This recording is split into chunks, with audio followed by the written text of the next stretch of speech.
আল্লাহ দোয়া আবার সারার দোয়া আবার আল্লাহ কবুল করলেন, সে আবার জ্ঞান ফিরে পেল, আর জ্ঞান ফিরে পাওয়ার পরে আবার তাকে ধরতে যাচ্ছে, আবার আবার সারা আল্লাহর কাছে প্রার্থনা করলেন, আল্লাহুম্মা ইন আমানতু বিকা ওয়া বিরাসূলিকা ওয়া আহসানতু ফারদি ইল্লা আলা যাওজি ফালা তুসাল্লিত আলাইয়া হাদাল কাফির। আল্লাহ, আমি যদি তোমার উপর বিশ্বাস স্থাপন করে থাকি, তোমার রাসূলের উপরে ঈমান নিয়ে এসে থাকি, এবং আমার লজ্জা স্থানের আমার স্বামী ব্যতীত সকলের থেকে হেফাজত করে থাকি, সংরক্ষণ করে থাকি, তবে এই কাফেরকে আমার উপরে তুমি ক্ষমতা প্রদান করো না, এই কাফের যাতে আমাকে স্পর্শ করতে না পারে।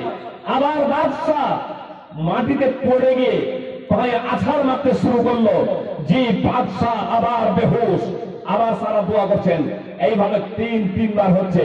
সারা কিভাবে দোয়া করছেন স্পষ্ট এসেছে যে সারা উজু করলেন, সারা দাঁড়িয়ে গেলেন, নামাজ পড়তে শুরু করলেন। সহিহ বুখারী হাদিস নম্বর 2217, সহিহ বুখারী মুসলিম বিভিন্ন হাদিস গ্রন্থে হাদিস রয়েছে। নামাজ পড়লেন আর নামাজে আল্লাহ তাআলাকে আহ্বান করলেন, আর আল্লাহ তাআলা তার ডাকে সাড়া দিলেন। কেউ বলতে পারেন যে ভাই, সারা তো ছিলেন ইব্রাহিম আলাইহিস সালামের অর্ধাঙ্গিনী, এজন্য মুক্তি পেলেন, কিন্তু আমরা তো সাধারণ মানুষ, আমাদের কথা আল্লাহ শুনবেন? আসুন, জুরেজের ঘটনা আপনারা শুনেছেন, তাই তো? জুরেজের ঘটনা শুনেছেন তো? কিন্তু আমি যে ঘটনাটা বলতে যাচ্ছি, জুরেজের ঘটনাটাই বলবো একটু নতুন আঙ্গিকে, মনোযোগ দিয়ে বোঝার প্রচেষ্টা করবেন। সুপ্রিয় ভাই এবং বোন, মা বাবা যারা আছেন তাদের বলবো, সন্তান সন্ততি যতই দুষ্ট বদমাশ হোক না কেন, শাসন করুন, বদদুয়া করবেন না। সন্তান সন্ততি ছেলে মেয়ে যতই দুষ্ট বদমাশ হোক না কেন, শাসন করুন, নিজে পারেন না, মডেল সরকার মসজিদের ইমাম, লোকজন ডাকুন, সালিশ বসান, বদদুয়া করবেন না।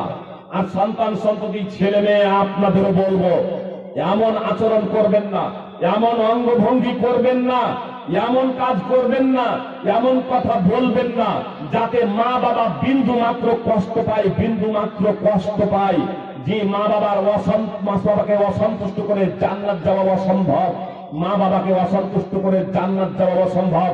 সুপ্রিয় ভাই এবং বোন, একদা মা জুরেজকে ডাক দিচ্ছে, সে সময় জুরেজ আল্লাহর ঘরে ইবাদত করছিল, নামাজ পড়ছিল। মা বলল, বেটা জুরেজ নামাজ পড়ছে, আর মনে মনে বলছে, আল্লাহ, মা ডাকছে, আমি নামাজ পড়ছি। শেষ পর্যন্ত সে নামাজকে প্রাধান্য দিল, মা ফিরে চলে গেল। এই ঘটনা 3 দিন ঘটছে। তৃতীয় দিনেও জুরেজ নামাজ পড়ছে, মায়ের ডাকে সাড়া দিল না, মায়ের মুখ থেকে বদদুয়া বের হয়ে গেল, আল্লাহ, যতক্ষণ না জুরেজ বেশ্যা নারীর মুখ দেখবে ততক্ষণ তাকে মৃত্যু দিও না। মায়ের বদদুয়া আল্লাহ কবুল করে নিলেন। আমার সুপ্রিয় ভাই এবং বোনেরা, মায়ের বদদুয়া আল্লাহ কবুল করছেন সেই ছেলের বিরুদ্ধে, যে ছেলেটা মদের ঠেকে ছিল না, জুয়ার আসরে ছিল না, দুনিয়াবি কোনো কাজে ব্যস্ত ছিল না, ছেলে মেয়ে স্ত্রীদের নিয়ে আমোদ প্রমোদে মত্ত ছিল না, বরং আল্লাহর ইবাদতে মশগুল ছিল, আল্লাহর ঘরে রত ছিল। সেই ছেলের বিরুদ্ধে মা বদদুয়া করছে, আর মায়ের বদদুয়া আল্লাহ কবুল করে নিচ্ছেন। পরমা সুন্দরী এক যুবতী জুরেজের কাছে এসে বলছে, জুরেজ, আমি তোমার সাথে কাম বাসনা পূর্ণ করতে চাই। যুবক এবং যুবতী, আল্লাহ কে? আল্লাহ কত মহান, আল্লাহ তাআলা কত মহান। আপনি মনে মনে ভাবছি, এখানে তো কেউ নেই, আমি একজন যুবক এবং যুবতী প্রেমে লিপ্ত হই। যে জুরেজকে আহ্বান করছে, পরমা সুন্দরী যুবতী, জুরেজ, আমি তোমার জন্য উন্মুক্ত, তুমি আমাকে যেভাবে ইচ্ছে তুমি ভোগ করতে পারো। যে জুরেজ আল্লাহর ইবাদতে মশগুল থাকার কারণে, যে জুরেজ আল্লাহর ইবাদতে রত থাকার কারণে মায়ের ডাকে সাড়া দেয়নি, সে একজন যুবতী মেয়ে, যে কাম বাসনা পূর্ণ করার জন্য, অবৈধ কাজ করার জন্য জুরেজকে আহ্বান করছে, তার দিকে তাকাবে এটা অসম্ভব। তার দিকে তাকালো না, তার ডাকে সাড়া দেওয়া তো দূরের কথা, তাকে দেখলো না পর্যন্ত। সেই যুবতী মেয়ে সেখান থেকে চলে যাচ্ছে, এক রাখালের সাথে ব্যভিচার করছে। আর যখন সন্তান ভূমিষ্ঠ হচ্ছে তখন বলে দিল, এটা জুরাইজের, এখানে যে ইবাদত করে ওই তো আমাকে ধর্ষণ করেছে, বলাৎকার করেছে, যার ফসল এই আপনারা দেখতে পাচ্ছেন, আমাকে ধর্ষণ করেছে, বলাৎকার করেছে ওই লোকটাই যে আল্লাহর ঘরে বসে ইবাদত করে। এলাকার জনগণের রাগ কতটা হয়েছিল, কতটা হয়েছিল সুপ্রিয় ভাই এবং বোন, ভাষায় প্রকাশ করতে পারবো না। তার কারণ কোন মসজিদের ইমামের উপরে যদি মিথ্যা অপবাদ লাগে বা কোনো অপবাদ লাগে, মসজিদের ইমামকে ঠ্যাঙানি দিবেন, আল্লাহর ঘর আপনারা মসজিদ ভেঙে দেবেন না। এলাকার লোকজনের কত রাগ হয়েছিল, আল্লাহর ঘরকে ভেঙে চূর্ণ বিচূর্ণ করে দিল, জুরাইজকে উত্তম মাধ্যম দিল এবং ভাবছড়া করলো। জুরাইজের কিছু বুঝে আসার আগে সব কিছু ঘটে গেল। জুরাইজের কিছু বুঝে আসার আগে সব কিছু ঘটে গেল। জুরাইজ বলল, আমাকে এভাবে প্রহার করছো কেন, আমাকে এভাবে মারছো কেন, ব্যাপারটা কি? সবাই বলল, ওপরে ওপরে তুমি এত সাধু, তোমার ভিতরটা এত যে কালো কলাকার কুৎসিত, এটা আমরা ভাবতে পারিনি। আমরা বড় বড় ভাবছিলাম, আমরা আলোচনা করছিলাম, আমাদের এলাকায় জুরাইজের মতো এত ভালো মানুষ নেই, আর তুমি আমাদের সকলের মুখকে কালো করে দিয়েছো। একজন পরমা সুন্দরী যে বিবাহ করেনি তাকে বলাৎকার করে তুমি ছেলে করে দিয়েছো, এটাকে মেনে নেওয়া যায়? জুরাইজ বুঝতে পারলো, মা যে বদদোয়া করেছিল, মায়ের দোয়া আল্লাহ কবুল করে নিয়েছেন। ভাই সকল এই অবধি ঘটনা শুনেছেন, তাই তো? মা বাপের অবাধ্য হয় না, এই অবধি শুনেছেন। সুপ্রিয় ভাই এবং বোন, কথাটা খুব মনোযোগ দিয়ে শুনবেন। মায়ের দোয়ার সীমানা এখানে শেষ, তাই তো? মা কি দোয়া করেছিল? জুরাইজ যতক্ষণ না কোনো বেশ্যানারীর মুখ দেখবে ততক্ষণ তাকে মৃত্যু দিও না। তো জুরাইজ বেশ্যানারীর মুখ দেখলো না? দেখলো না? বেশ্যানারীর মুখ দেখেছে। জুরাইজ বুঝে গেল, জুরাইজ বুঝে গেল যে মায়ের বদদোয়া আল্লাহ কবুল করে নিয়েছেন। তো জুরাইজ যে আল্লাহর ইবাদত করেছে, জুরাইজ যে এযাবত আল্লাহর ইবাদত করেছে, ভুলটা হয়ে গেছে যে ইবাদত করতে গিয়েও ভুল। ভুলটা কি হয়েছিল জানেন? মাদ্রাসার কেন প্রয়োজন? ছোট মাদ্রাসা ছিল, নিম্ন শ্রেণী পর্যন্ত পড়ানো হতো। দাওরা খোলার পরিকল্পনা নিয়েছে, তাই তো? খুলে গিয়েছে, খুলে গেছে। দাওরা প্রতিষ্ঠান খোলা হয়ে গেছে, দাওরা প্রতিষ্ঠান খোলা হয়ে গেছে। কেন প্রতিষ্ঠান খোলা হলো? জি, আপনার শুধু শুধু নিচেকার বই পড়লেই হবে না। জুরাইজ দেখেন ইবাদত করছিল, তার ভুলটা কি হয়েছিল? যে ইবাদত করছিল, তার বিরুদ্ধে আল্লাহ দোয়া কবুল করলেন।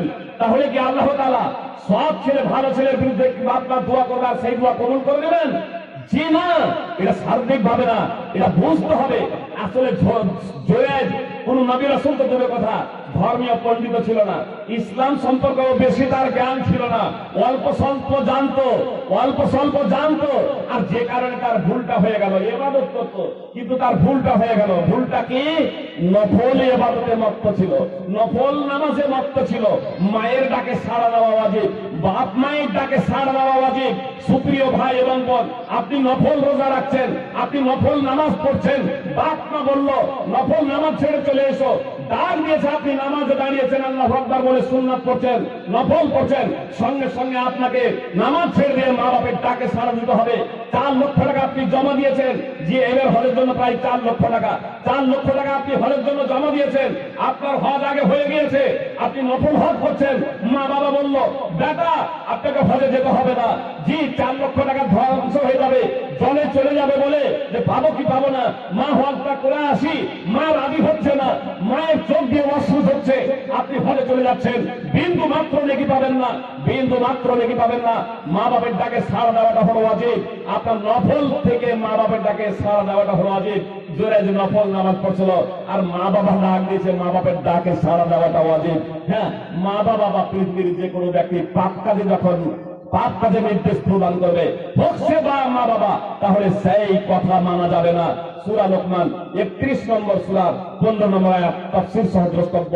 সুপ্রিয় ভাই এবং বোন, জুরাইজ যে ভুল হয়ে গিয়েছিল, কিন্তু জুরাইজ যে আল্লাহর ইবাদত করেছে, বাকি তো ইবাদত করেছে না, করেনি? জুরাইজ একটা সাধারণ মানুষ, তো ওই জুরাইজের ডাকে আল্লাহ সাড়া দিবেন না?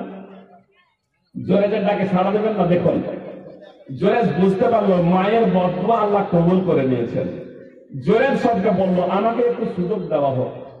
জুরাইজ অজু করলেন, আর অজু করে নামাজ পড়তে শুরু করলেন। নামাজ কি জিনিস আমরা জানি না, কথাটা খুব মনোযোগ দিয়ে শুনবেন। আজকে নামাজ বুঝি না, প্রথাগত ভাবে মসজিদে আসি, আল্লাহু আকবার বলে দাঁড় হয়ে গেলাম, তাই না? আর নামাজ পড়ে চলে গেলাম। নামাজে কি বললাম কি পড়লাম কিচ্ছুই বুঝি না, কিচ্ছুই পড়ি না, কিচ্ছুই বুঝি না। প্রথাগত ভাবে নামাজ পড়তে হয়, নামাজ পড়ি।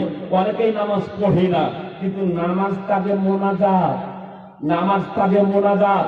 অনেক জায়গাতে ফরজ নামাজের পরে ইমাম হাত উঠিয়ে দোয়া করবেন আর মুক্তাদিরা আমিন আমিন বলবেন, এটাকে মোনাজাত বলা হতো। অনেক জায়গায় এই মোনাজাত প্রচলিত, মোনাজাত না হওয়ার কারণে কত গন্ডগোল হয়েছে, মসজিদ ভাগাভাগি হয়েছে। অথচ নামাজের পরে ইমাম হাত উঠাবেন আর মুক্তাদিরা আমিন আমিন বলবেন, এটাকে মোনাজাত। সহি হাদিস তো দূরের কথা, আমার জানা মতে একটা জয়ীব জাল হাদিসও নেই যে এই অবস্থানটাকে মোনাজাত বলা হয়েছে। সহি হাদিসই রয়েছে বুখারী মুসলিম সহ বিভিন্ন হাদিস গ্রন্থে। নামাজ হলো মোনাজাত, নামাজ হলো মোনাজাত। রাসূলুল্লাহ সাল্লাল্লাহু আলাইহি ওয়াসাল্লাম বলেন, ইন্না আহাদাকুম ইযা কামা ফি সালাতিহি ফাইন্নাহু ইনাজি রাব্বা। তোমাদের কেউ যখন আপন নামাজে দাঁড়ায় তখন সে আপন প্রভুর সাথে মোনাজাত করে। সহিহ বুখারী হাদিস নম্বর 405 এবং 413, 531 ও 32। সহিহ মুসলিম সহ বিভিন্ন হাদিস গ্রন্থে হাদিস আছে। না যাই উনাজি মোনাজাতান থেকে মোনাজাত শব্দটি, মোনাজাত মানে হচ্ছে এক অপরের সাথে গোপনে কথাবার্তা বলা। অর্থ হাদিসের মানদণ্ডে মোনাজাত হলো একজন ব্যক্তি, একজন নারী ও পুরুষ, একজন ছেলে ও মেয়ে যখন আল্লাহু আকবার বলে নামাজে দাঁড় হয়ে যায়, সালাম ফেরানোর আগে পর্যন্ত সে আল্লাহর সাথে কথা বলে, সে আল্লাহর সাথে কথা বলে। জি, জুরাইজ বুঝতে পারলো আল্লাহ মায়ের বদদুয়া কবুল করে নিয়েছে, ওযু করে এবার মোনাজাত শুরু করলেন। জি, প্রচলিত এই মোনাজাত না, নামাজ পড়তে শুরু করলেন। হাদিসে স্পষ্ট আছে ফাসাল্লাহ, তিনি নামাজ পড়লেন। আর নামাজ পড়ার পরে এসে ওই শিশুকে, ওই অবুঝ শিশুকে যে সবেমাত্র জন্মগ্রহণ করেছে, তাকে প্রশ্ন করছে মান আবুকা, তোমার বাপকে। উপস্থিত জনগণ কি বলবেন মনে মনে বলুন তো? জোরে আজকে যে উত্তম মাধ্যম খেয়েছে তার ব্রেনের গন্ডগোল হয়ে গেছে। আরে যদি ও নামাজ, ও যদি মনে হচ্ছে সবসময় ওর নামাজে কাজ দেবে, এত মার খেয়েছে না, ও বাচ্চাকে জিজ্ঞেস করছে যে কথা বলতে জানে না, যার মুখ ফুটেনি, কোনটা মা বাপ এটা বুঝে না, আর ও জিজ্ঞেস করছে তোর বাবাকে। এটা অসম্ভব না, এটা অসম্ভব না। লোকজন বলছে জোরেদের মাথার গন্ডগোল হয়ে গেছে। মার খেয়েছে না, মার খেয়ে অনেকের মাথার গন্ডগোল হয়ে যায়, ব্রেন খারাপ হয়ে যায়। তো জোরের যে মার খেয়েছে ব্রেন খারাপ হয়ে গেছে। জোরের যদি ওই মেয়েটাকে বলতো, যে বলেছে যে এ হচ্ছে, এ আমাকে বলাৎকার করেছে, ধর্ষণ করেছে, যদি সে আল্লাহর কসম করে বলতো, আল্লাহর কসম করে বলছি বোন তুমি বলো তো আমি কি তোমাকে ধর্ষণ করেছি? আল্লাহর কসম করে বলছি, আল্লাহর দোহাই দিয়ে বলছি, রাস্তা দিয়ে বলছি, তুমি সত্যি কথাটা বলো তো, তাহলে হয়তো সত্যটা বের হয়ে আসতো। যদি জোরের যদি তাকে ধর্ষণ না করতো তাহলে অন্য কারো হয়তো নাম নিত, সে পরিত্রাণ পেয়ে যেত। কিন্তু জোরের মেয়েটাকে জিজ্ঞেস না করে অবুঝ শিশুকে জিজ্ঞেস করছে যে সবেমাত্র জন্মগ্রহণ করেছে, মান আবুকা, তোমার বাবাকে, তোমার বাপকে। কিন্তু উপস্থিত জনগণকে অবাক করে দিয়ে নির্বাক করে দিয়ে একেবারে জবাব দিল ওই অবুঝ শিশু। আর রাখাল হলো আমার পিতা, রাখাল হলো আমার পিতা। উপস্থিত জনগণ সকলে নিজেদের ভুল বুঝতে পারলো। আরে জোরেজ তো এ বিষয়ে সম্পূর্ণ নির্দোষ। এই মেয়েটা তো জোরেজের উপরে মিথ্যা অপবাদ দিয়েছে। সবাই এবার তাকে কোলাকুলি শুরু করলো, চুম্বন দিতে শুরু করলো এবং বলল, নাবনি সাউদাতাকা মিন যাহাব, আমরা আপনার জন্য একখানা সোনার ঘর তৈরি করে দিচ্ছি। জোরেজ সে সময় বলেছিল লা ইল্লা মিন তিন, না বরং মাটি দিয়ে আল্লাহ ঘর তৈরি করে দাও। সহিহ বুখারী হাদিস নম্বর 3436, সহিহ মুসলিম হাদিস নম্বর 2550। যে জোরেজ নামাজ পড়বেন, নামাজটা হলো মোনাজাত। আল্লাহ কথা শুনলেন না? কার কথা শুনলেন? সাধারণ ব্যক্তি, নবী রাসূল নয়। আল্লাহ বলছেন ইয়া আইয়ুহাল্লাযীনা আমানু,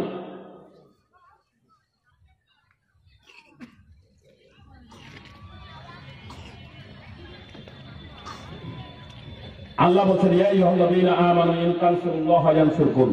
হে বিশ্বাসীগণ, তোমরা আল্লাহর দ্বীনকে বাস্তবায়িত করো, আল্লাহ তোমাদের সহযোগিতা করবেন।